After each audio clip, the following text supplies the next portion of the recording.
The title of the book is Parsimony and Other Radical Ideas About Justice. Parsimony. Parsimony? Great question. That's a good question. I actually don't have an answer. When I first heard the word parsimony, it's like, ooh, parsimony, that's a cool word. I should figure out what this means. Most of the people in the room didn't know what that meant. Oh, is that a spice? Parsley? Is that some golf term?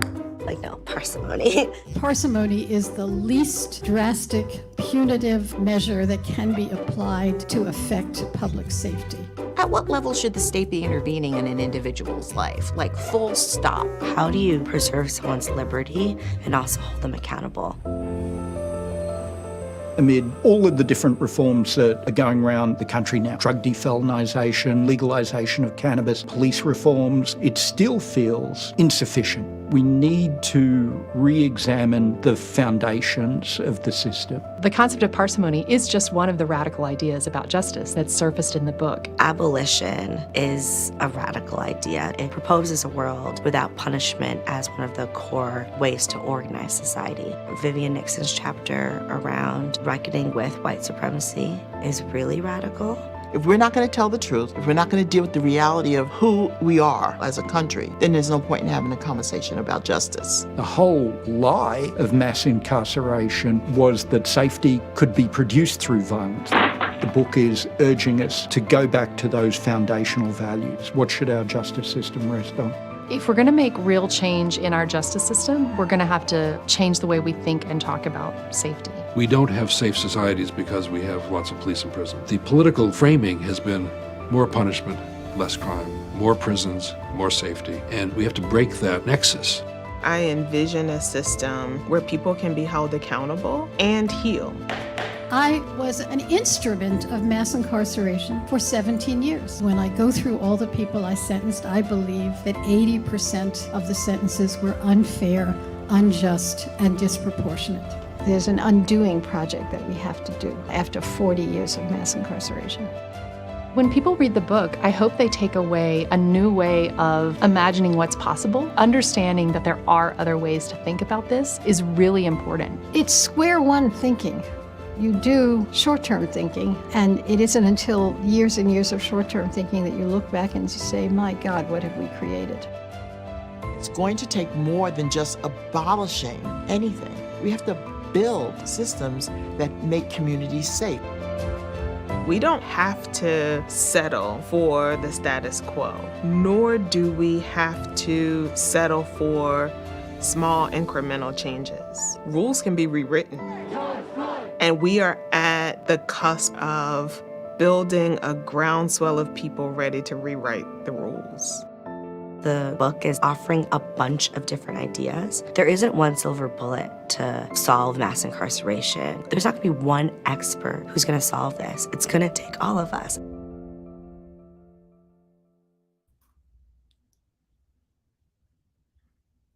All right. What a cool video. Although we're not just here about the video today, we're here about the whole concept in the book, Parsimony and Other Radical Ideas About Justice. So much to say about it. My name's Elliot Williams. I split my time between CNN, where I'm a legal analyst, and also with the Rabin Group, a public affairs firm here in Washington that I know has supported the Square One project for quite some time. But you don't want to hear from me. You want to hear from the people who are behind this project. So let's meet and talk to each of them now. We are joined today by Daryl Atkinson, who is co-director of It's always great to see you again, sir. That is a law, policy, and strategy center dedicated to advancing social and economic justice in the U.S. South. He was the first second chance fellow for the U.S. Department of Justice, and was recognized by the White House in 2014 as a re-entry and employment champion of change for his extraordinary work to facilitate employment opportunities for people with criminal records. Again, looking forward to talking to you once again. We're also joined by Jeremy Travis, who is Executive Vice President of Criminal Justice at Arnold Ventures, where there he leads a team, and he looks familiar there because he was in that video earlier, but leads a team focused on policing, pretrial justice, community supervision programs, and reintegration. He joined Arnold Ventures after serving 13 years as president of John Jay College of Criminal Justice. Prior to John Jay, he was a senior fellow with the Justice Policy Center at the Urban Institute and served 6 years as director of the National Institute of Justice in the Clinton administration. Finally, Tracy Mears, last but not least, of course, Tracy Mears, she's a Walton Hale, Hamilton professor and a founding director of the Justice Collaboratory at Yale Law School. Now, before that, she was professor at the University of Chicago Law School from 1995 to 2007. And the most important fact here is the first African-American woman to be granted tenure at both universities. It's like a great Black history moment, kind of into that. And a nationally recognized expert on policing in urban communities. So thank you, everyone. Really looking forward to a great conversation about this work and what it all means. And I'll start with you, Daryl.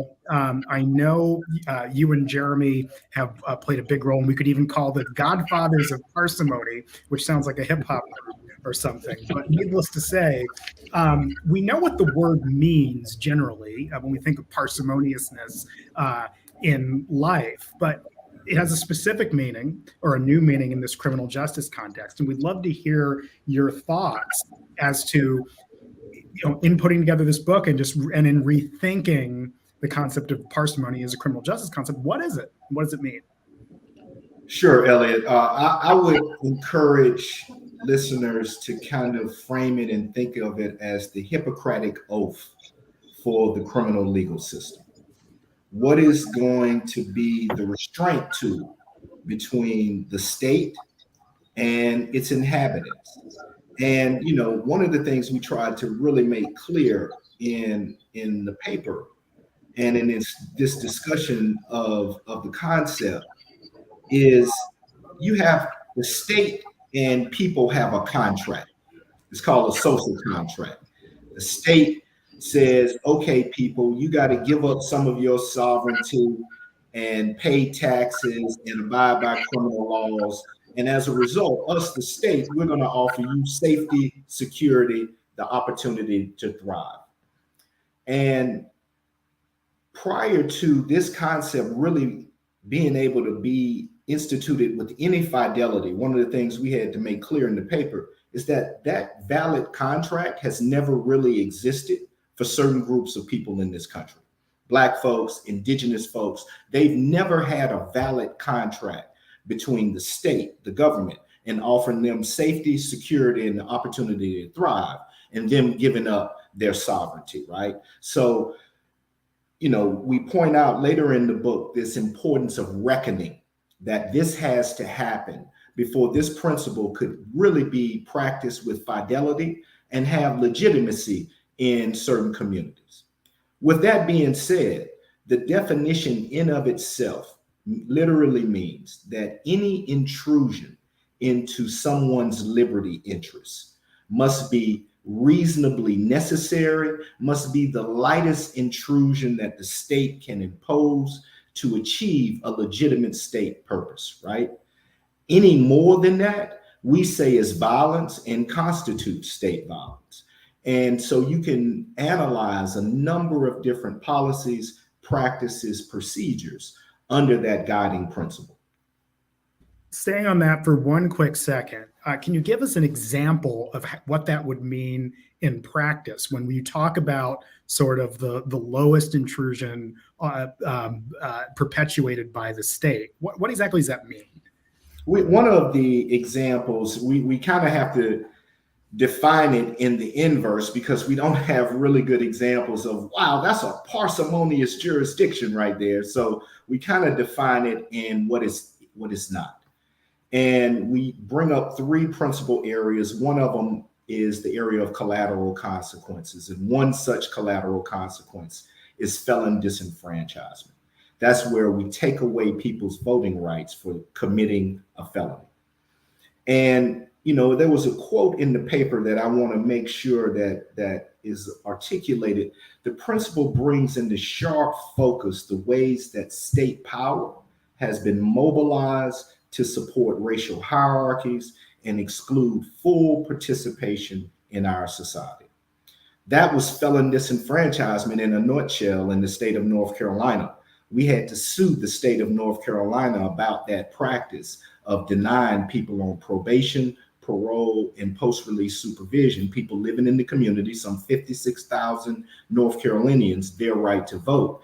And the origins of that law, our historian expert witness found that the origins of that law came into being after the passage of the 15th Amendment. Prior to that time, the 15th Amendment gave Black males the right to vote, one of the results of radical Reconstruction. Prior to that time, North Carolina did not have a constitutional amendment pertaining to felony disenfranchisement. Afterwards, after the passage of the 15th Amendment, it did in 1876, and in 1877, they passed implementing legislation to implement that law. The express purpose was to neuter the political power of recently enfranchised African American males. So it's a classic example of how our system was operating in an unparsimonious way. Perfect way to tie it up.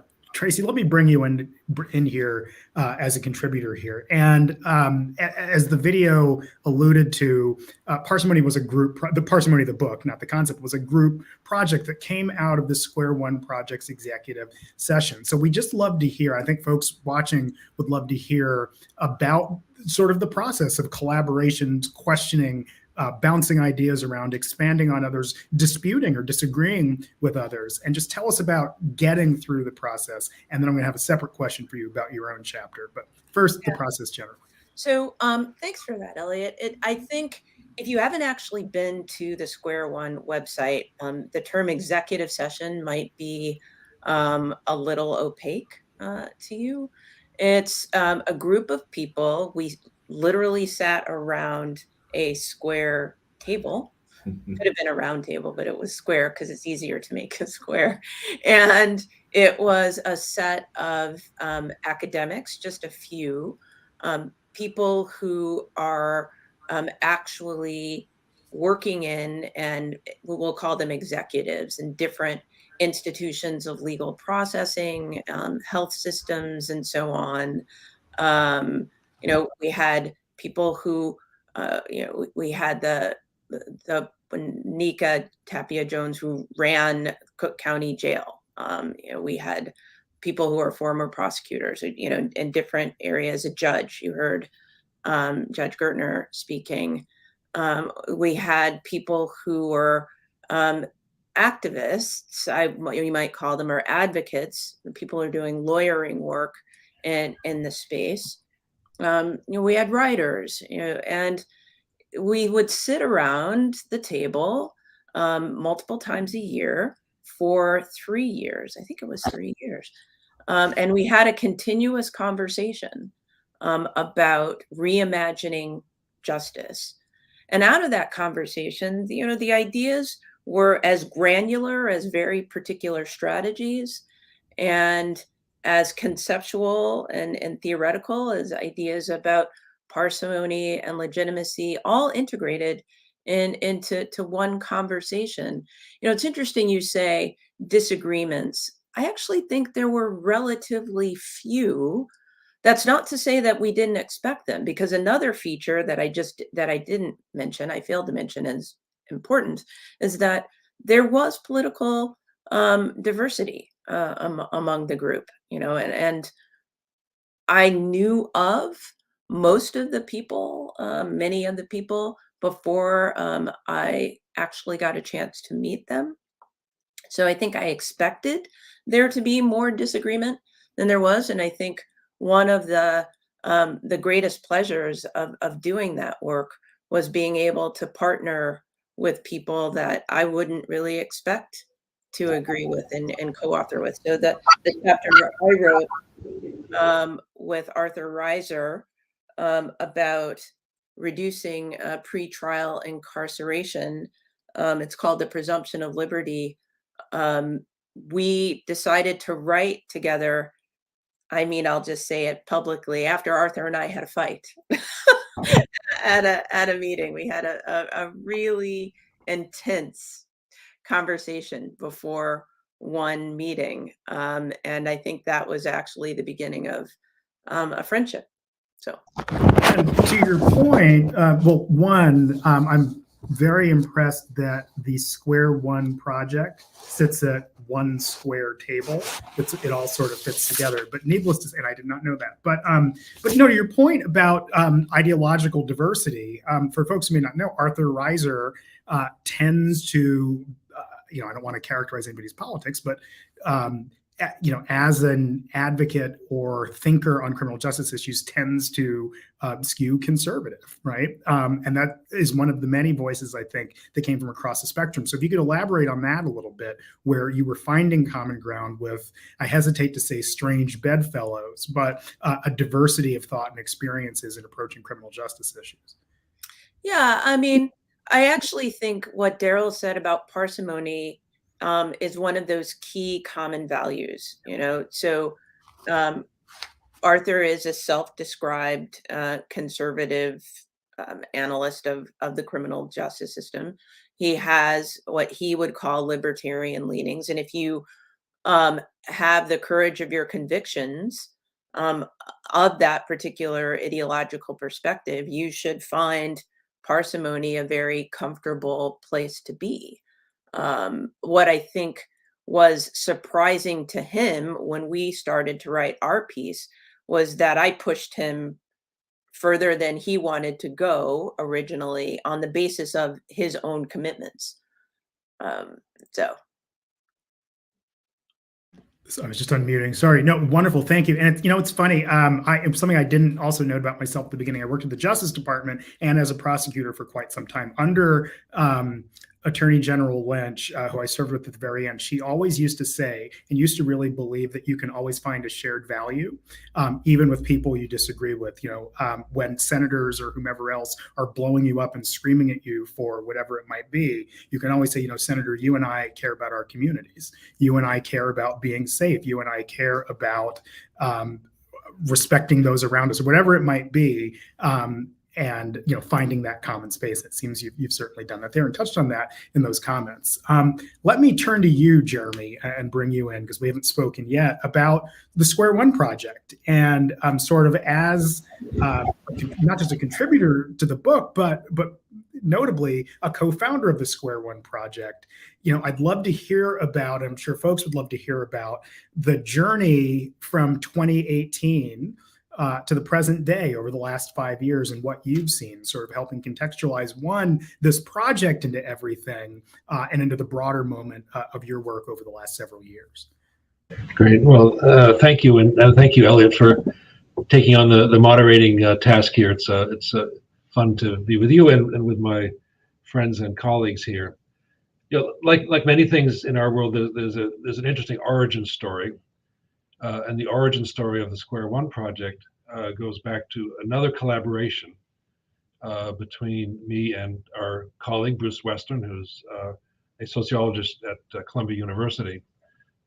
Bruce and I were the chair and vice chair of a National Academy of Sciences panel on high rates of incarceration in America, and trying to understand what we call the causes and consequences of the significant fourfold ramp up in the use of prison as a response to crime in our country. So that was a very intense, very exciting, challenging project, intellectual project, political project, trying to bring together many bodies of literature into this book that was published in 2015. And Bruce and I, after that book was published, realized that we wanted to continue to work together, but wanted to set aside sort of the current day, the history, as it were, and take this sort of leap into the, not quite the unknown, but to another way of thinking about the issues of safety and justice in our country. And over a period of time, we landed on this idea of launching an executive session along the lines that both Tracy and Daryl described, which would bring together people from very different points of view for a sustained discussion, where the product of the discussion would be a series of writings to help think about another, very different approach to these issues, And as you said, Ellie, grounded in values. Values have become the meeting place for lots of people who have different histories or different perspectives. So we chose the name Square One in the middle of one of these whiteboard sessions as being sort of the concept of, it's not that there is a square one. We're not going back to a period where things were wonderful. We're recognizing that the history is actually pretty dark and disturbing in the way our country has used the law to support racial hierarchies, to put down labor movements, to further marginalize LGBT communities. So there's that history, however, is the central sort of starting place, ironically, for this reimagination process. So we designed Square One. Bruce had moved to Columbia at the time. I was starting my work at Arnold Ventures. And the Square One project launched with funding from a number of foundations. MacArthur was our first funder, and Arnold Ventures and many others.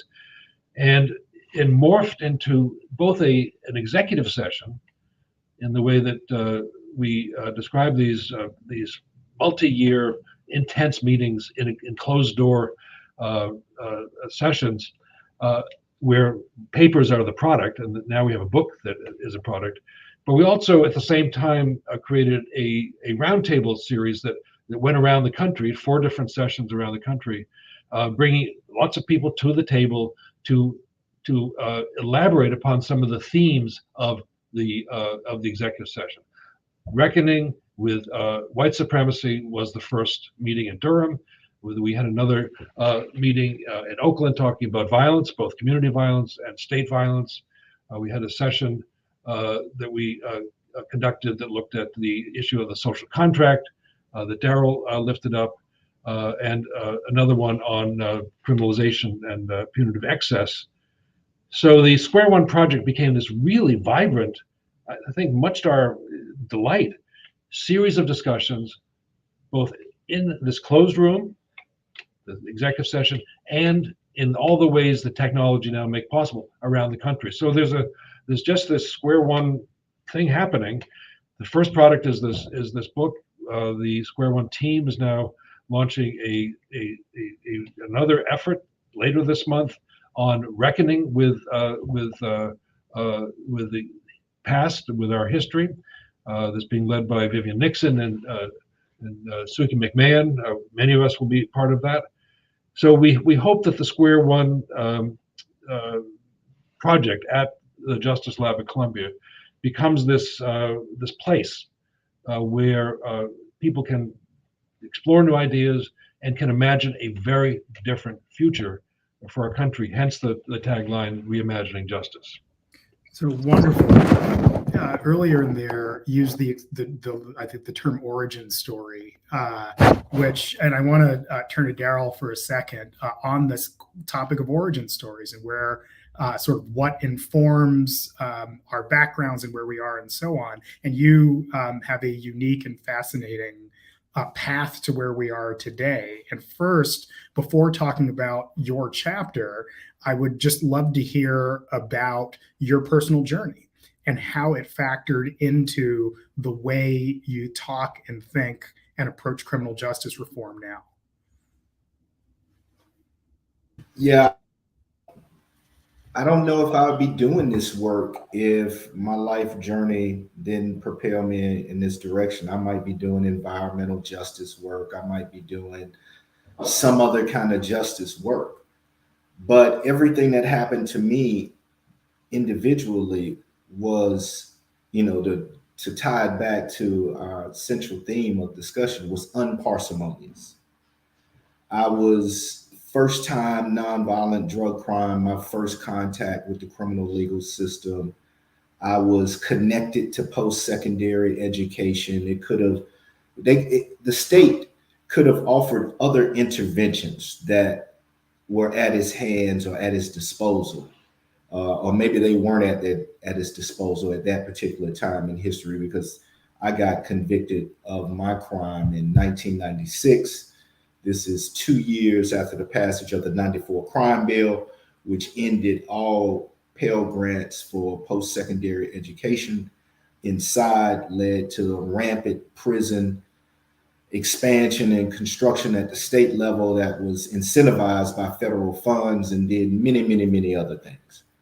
And at that time, you know, I was given a sentence where I couldn't, judge was prohibited from downwardly departing, couldn't take any mitigation evidence. You're just stuck with the sentence.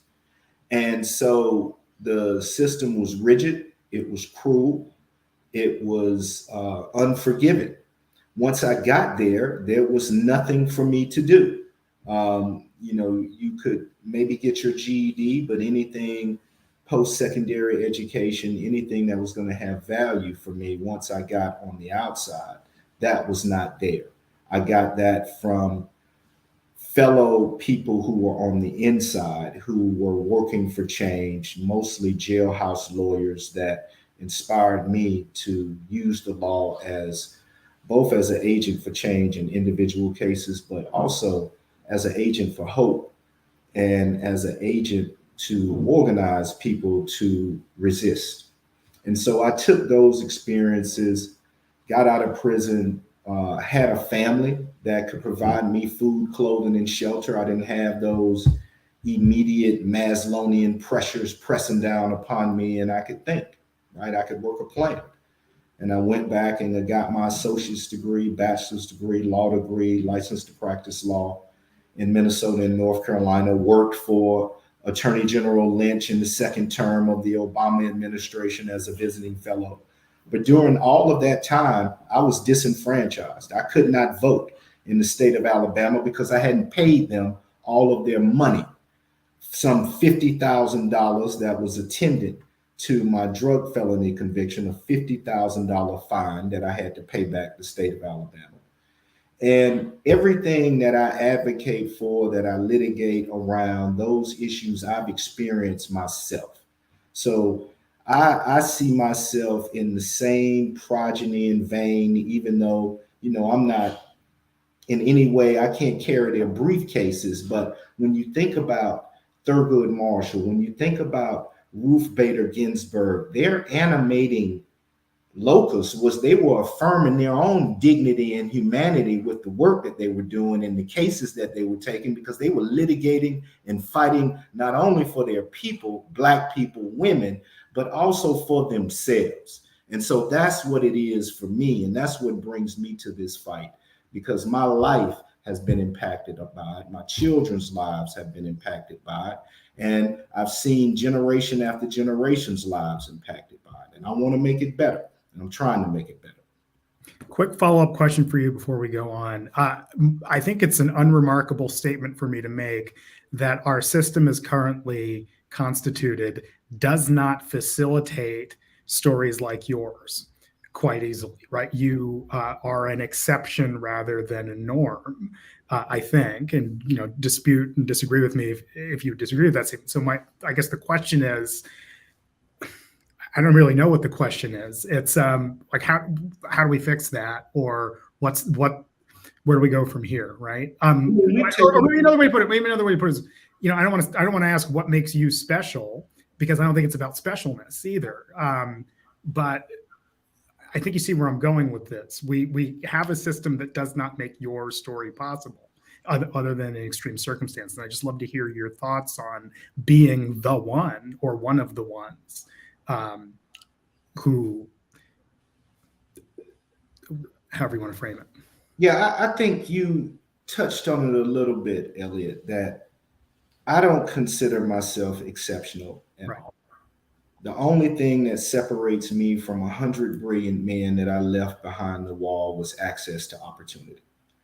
And what we have taken some steps since that story I told you about, 94 crime bill, ending Pell Grants for people inside. Some of the work that I did at the federal level with getting Pell reinstated using the Department of Education's Experimental Site Authority, where we got over 12,000 institutions connected, community colleges and prisons connected to each other for the restoration of bail. And that's currently in play now. There was just a big, huge event in Miami where Associate Attorney General Amy Solomon was there with the current second chance fellow, Angel Sanchez, where they were at a correctional institution. And it'll be full board now where people inside can get access to education to unlock opportunity for them on the outside. So I will say that for a time, and there are many, many others that may not get the same kind of press or notoriety or opportunity to shine a light on their rehabilitative journey. But we can make this the common story just by giving people access to opportunity, just getting out of the way, not doing anything exceptional, and just letting folks have opportunity, the same things that we want for our kids. Wonderful. Can we have our own executive session here? We've sort of done the one-on-one, very targeted questions, but I think open-ended sort of thought pieces for everybody. And let's start with Tracy. We haven't heard, I've come to you in quite some time here. But, you know, there's a lot of books about the criminal justice system. There have been since time immemorial to some extent, and certainly more so definitely in the last 3 years, but probably in the last however many recent years. What makes this different? What is different about parsimony as a concept, but just the work you're doing now? I mean, there are lots of things I could say about what makes it different. Let me think of three things. One is the collection of authors who contributed. You know, a lot of books on criminal legal system innovation are written either by academics or people with personal stories, or are sort of technocratic books about how to change. Each one of those approaches, you know, has its virtues and weaknesses in terms of, I think, audience reach. I think that one of the primary benefits of this book is that you have people, you know, big thinkers like Daryl, who have deep experience with the system, writing together with somebody like Jeremy, who has broad experience in different areas of institutions and educational institutions writing. You've got people who, you know, you've got your garden variety academic like me. You've got, you know, people like Abby Stamp, who you saw in the video, writing. And almost every piece is a very conceptual piece. It's not technocratic, but it does offer, the pieces do offer very concrete ideas while being conceptual. You know, I think that's unique. You know, I think they're very accessible. I think that's important because it means that it's going to have, you know, broad reach. And I think the people who are writing have multiple stories to tell. And that's important too, because they can bring the conceptual work right there to the ground for the work that they are doing. And they have reach within their organizations. So this is outside of, you know, popular audience reach. They can bring these pieces right to the ground to make a difference today, actually. And I think they are. So those are three things I would point to that are different about this book than things that I often read and enjoy, by the way. Don't want to undermine the work that my friends in the Academy do. No disagreements. Remember, nobody's disagreeing. Everybody's agreeing. So, Jeremy, same question to you.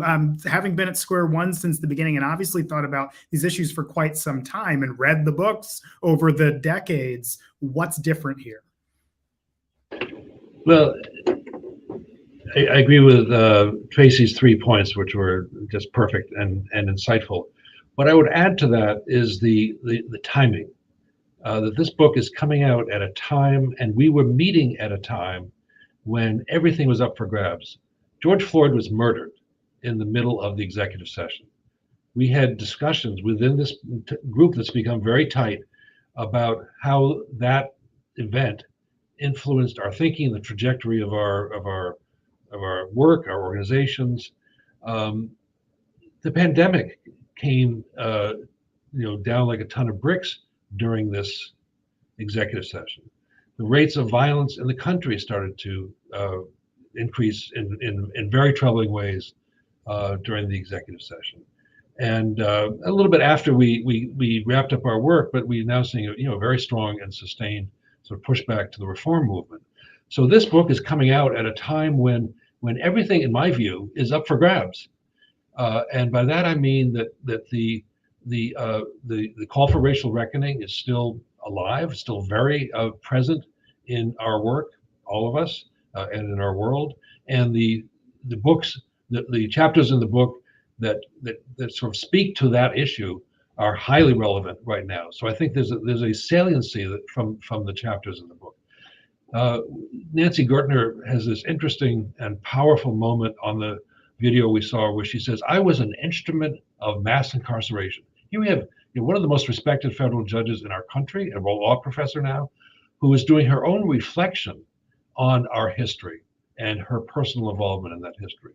So the notion of sort of thinking about mass incarceration, which is what's happening, not enough, not fast enough in our country, to ask what are the consequences and how do we reckon with those consequences? That's very much in the conversation at the moment. So the chapters contribute to that one. And the final thing I'll say about the parsimony concept that Daryl and I laid out in our chapter is every aspect of this system, it's not just mass incarceration, but the entire application of the law to respond to crime, whether it's stop and frisk, mass supervision, collateral consequences. Daryl mentioned felon disenfranchisement. Well, let's talk about fines and fees, the way that we have imposed burdens on poor people to pay for their own criminal justice involvement. The idea that people have to pay for their drug testing and their, other countries look at us and say, you've gone mad here. So parsimony is a way of challenging right now everything that's on the table. Our hope, of course, is that it leads to a new way of thinking about what should be next. But there's a saliency, a timeliness, a sort of urgency to some of the concepts developed in the book that I think make it really unusual, and hopefully will generate some more generation. This generation will take these ideas forward so that the next generation doesn't make the mistakes that mine has made. Final question I want to ask, and I'll start with Daryl, and it's just picking up on a point that Jeremy had made about the historical moment we're in. I didn't even think about the pandemic and its profound impacts on prisons and criminal justice. Excellent point there, but really about the post-George Floyd moment, where we spent at least 5 or 6 months of 2020 talking about the racial reckoning and how everything was different, and how this moment of awakening had happened that maybe didn't quite pan out. I think it's fair to say. So, but let's go more positive here. And I think coming out of 2020 and beyond, Daryl, I would love to hear your thoughts on where we go from here.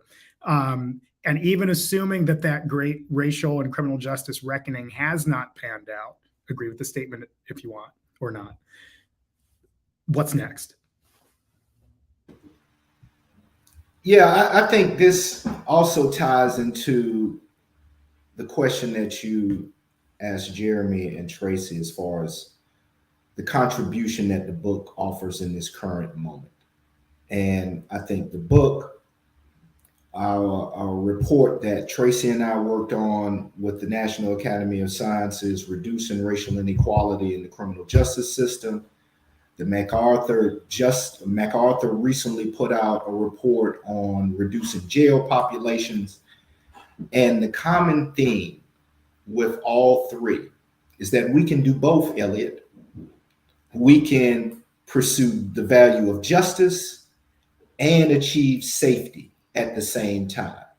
And that's important because in the current political discourse, they put forth the false dichotomy that we have to make a choice. Either we have to choose safety and all of the punitiveness and draconian tactics that come with that, or we choose justice and the lawlessness that results from that, right? That's the current false dichotomy in the media, this false choice. And it's a false choice that only communities of color are posed with of having to make, right? But what the reports have shown is that we can achieve both. We can achieve both justice and racial equity by, in many instances, just shrinking the scale of the touch of the carceral footprint. So for example, since the high in 2012, mass incarceration was at about 2.3 million. Since that high, incarceration has decreased by 20%. Black male incarceration has decreased by 30%. Jeremy highlighted some of the recent upticks in violence, and social scientists and the criminologists are trying to get a handle on that. But for a 20-year period, violence has been at an all-time low in the midst of these reductions, right? And so the point that I really hope that our listeners, our readers, our policymakers, practitioners can leave with is that we don't have to fall into that false dichotomy of either choosing safety and all of draconian stop and frisk, broken windows policing that supposedly comes with that, and this false choice of justice. We can have both of them as a system, as a society, and we should work towards achieving both.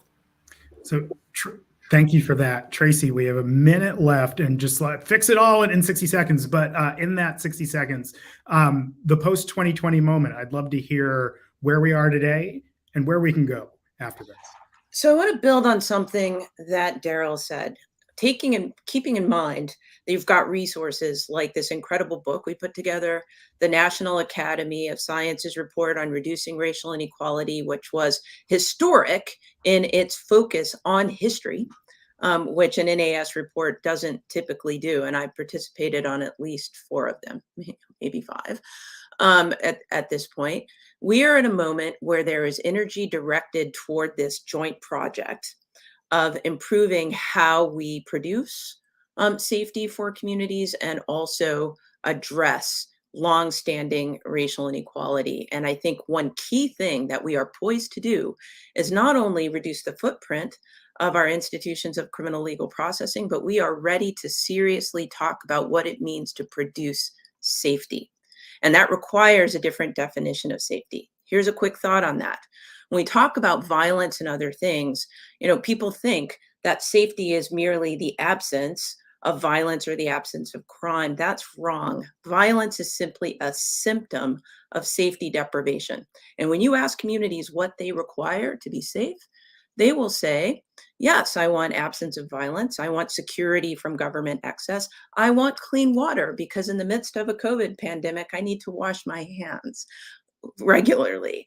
I need to be housed. I need food security. And once we start thinking about safety in a fulsome way, then we can actually understand what government is required to do to support those things that citizens are asking for, so that citizens can all enjoy the benefits of safety.